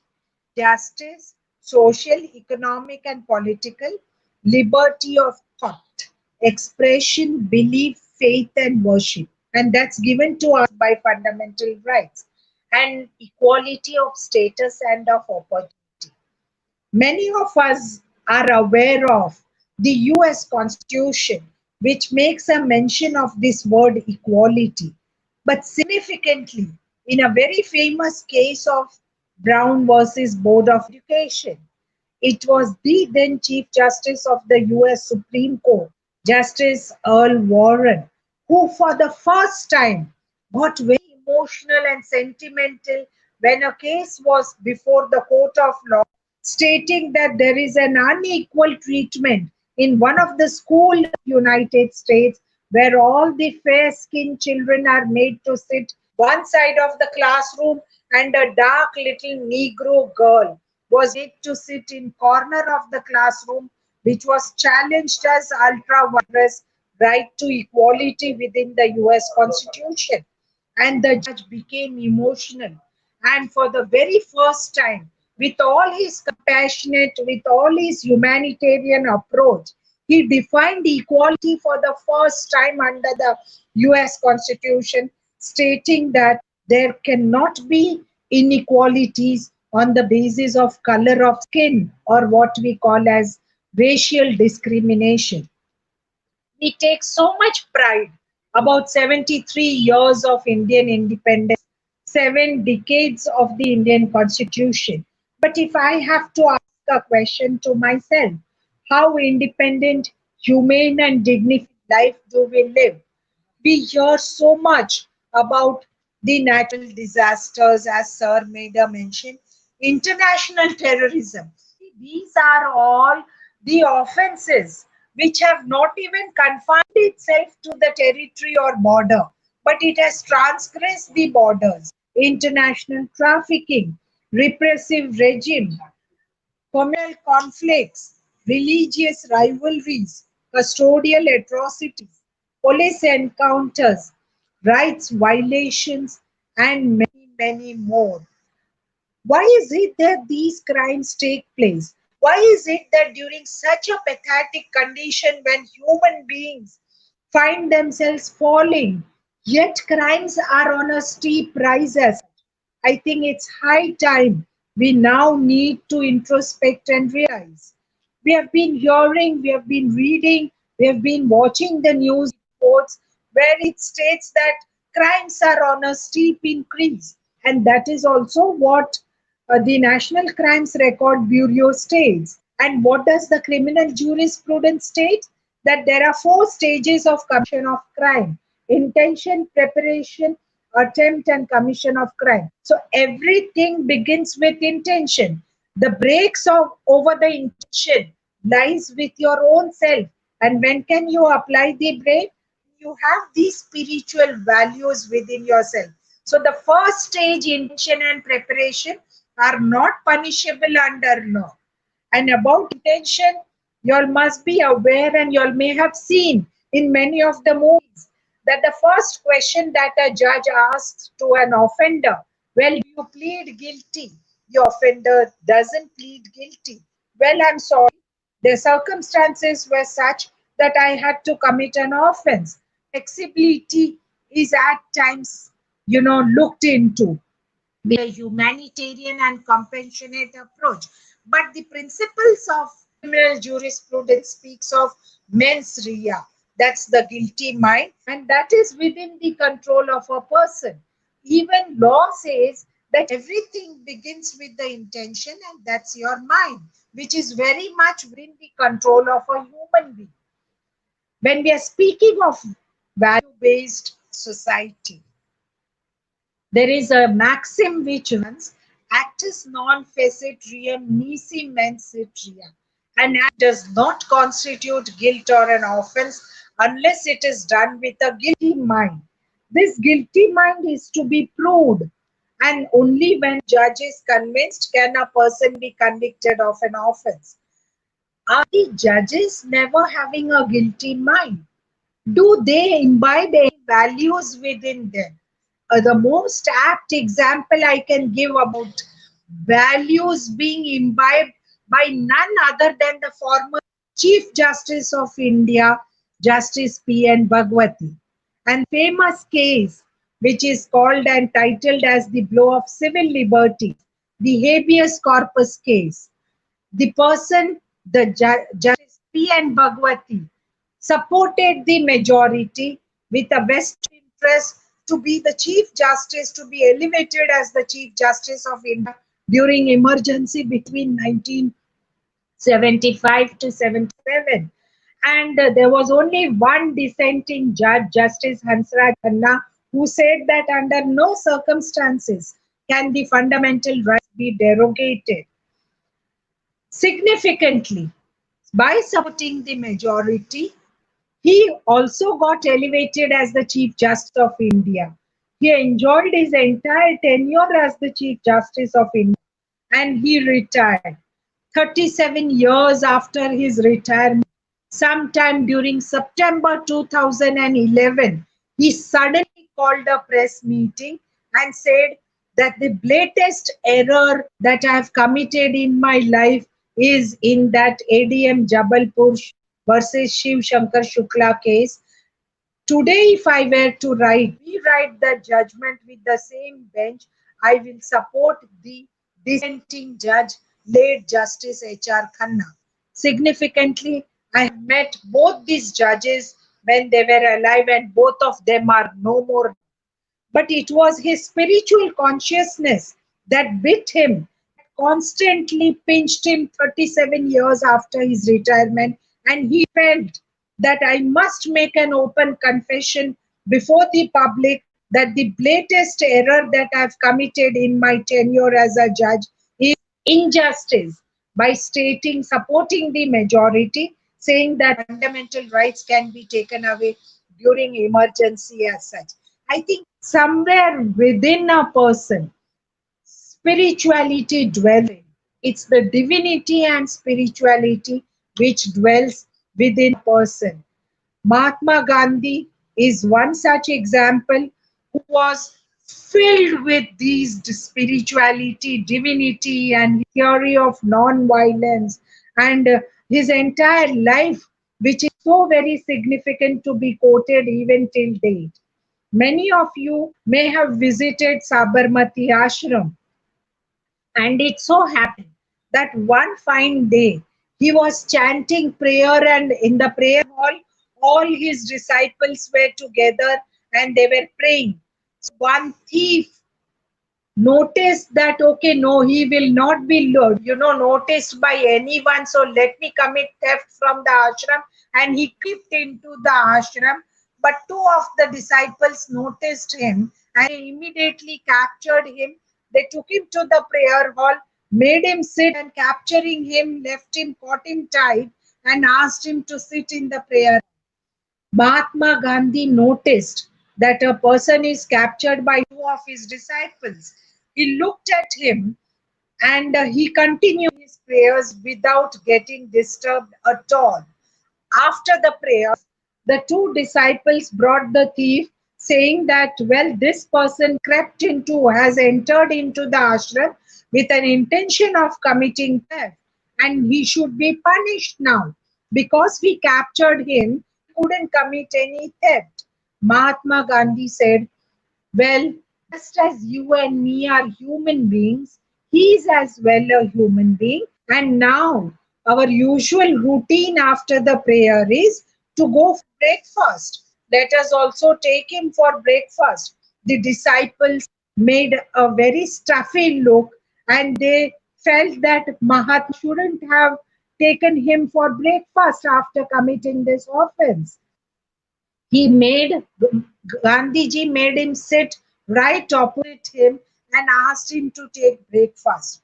A span of 10 to 15 minutes breakfast, and the thief was in tears and he surrendered himself to Mahatma Gandhi totally for the entire period of his life.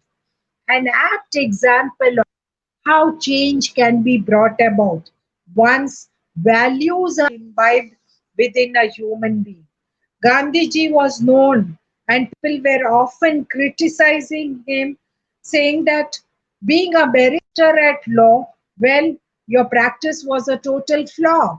You couldn't practice in the court of law and you couldn't succeed because whoever went to him as a client, the first thing he would do is very peacefully, he would make the parties sit before him and he would try to bring about reconciliation. People called him a fool that he doesn't have even 1% of the substance of advocacy. He tries to bring about reconciliation instead of, dragging them to the court of law and filing a plaint or a suit. And once he was criticized, saying that what's the use of your degree of barrister at law? You try to bring about reconciliation and you are therefore a top lawyer. You couldn't continue with your advocacy.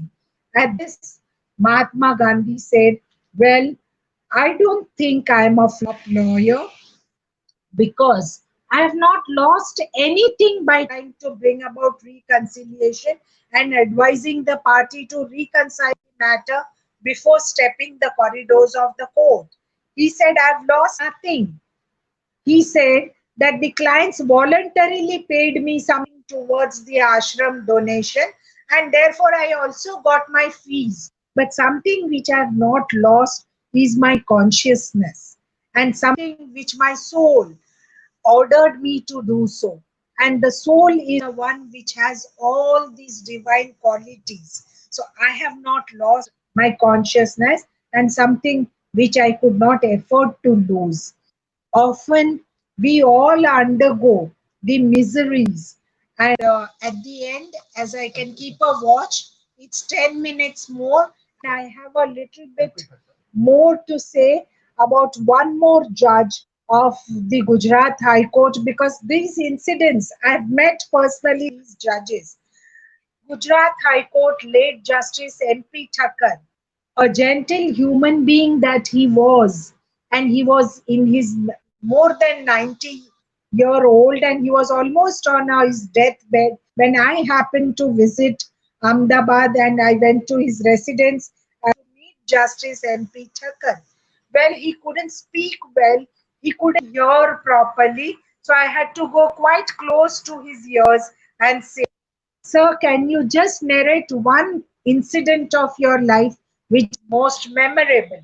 And Justice M.P. Thakkar said, yes, with his broken language and broken style of speaking because he was of a very advanced age, he said that when I was the judge of Gujarat High Court, well, I did find time to read newspaper every day, and often I used to read headlines of the newspaper while sipping a cup of tea.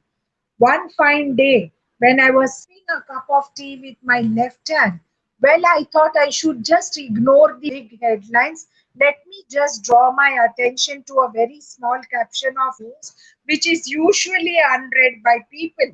And his eye went to a very small news item, which is just unnoticeable, which shook his conscience. The moment the news item was that a Provident Fund commissioner was refusing to pay the Provident Fund amount to the widow of the deceased, which stood to the credit of her deceased husband and was harassing the widow. That pinched him a lot. The moment he went to the High Court, he kept aside his daily board, called his steno, and summoned the Provident Fund Commissioner immediately, who came to the court, had no adequate reason for refusing disbursement of the Provident Fund amount. Immediately, he was ordered to disburse and credit the entire PF amount in the bank account of the widow by 5 p.m. in the evening before the court would rise and report to the court of law, which the PF commissioner did. He came back to the court and reported that the entire amount has been disbursed. This cannot happen without values within a human being.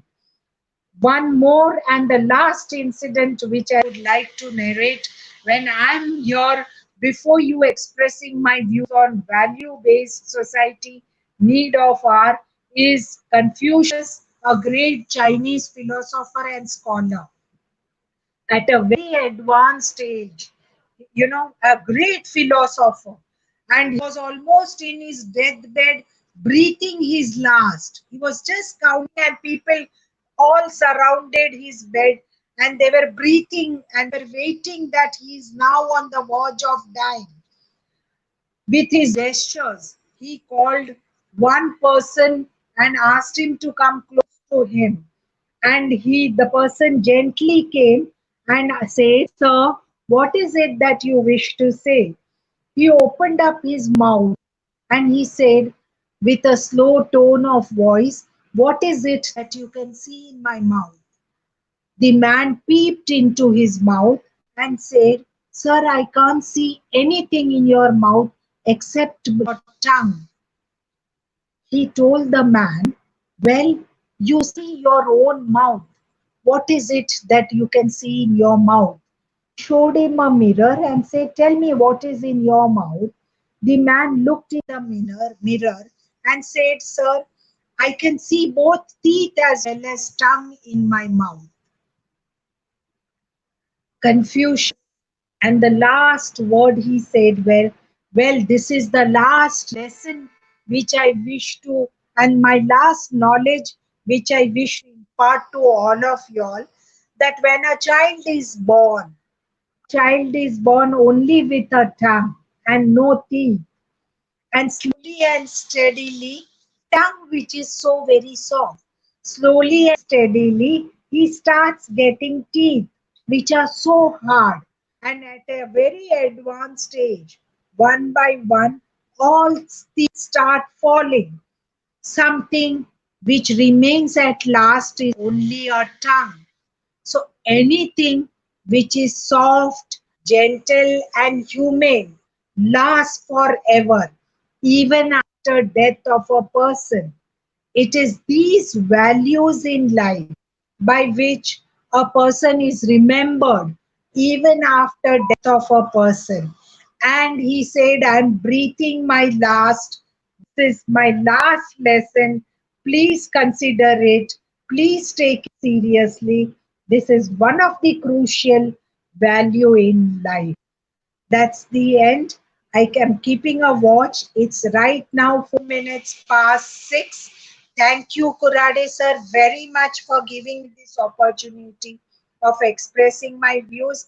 My in Heartfelt thanks to the management of DTSS College for giving this opportunity to express my views. I wholeheartedly thank the Indian Accountancy Thane chapter for considering me most apt to deliver a few of my views on value-based society, the need of our, I'm sure the need will continue as long as all human beings. And as it was rightly said by Herbert Spencer, that no man can be completely free till all are free. No man can be completely moral till all are moral. No man can be completely happy till all are happy. Thank you so much. Thank you. Thank you.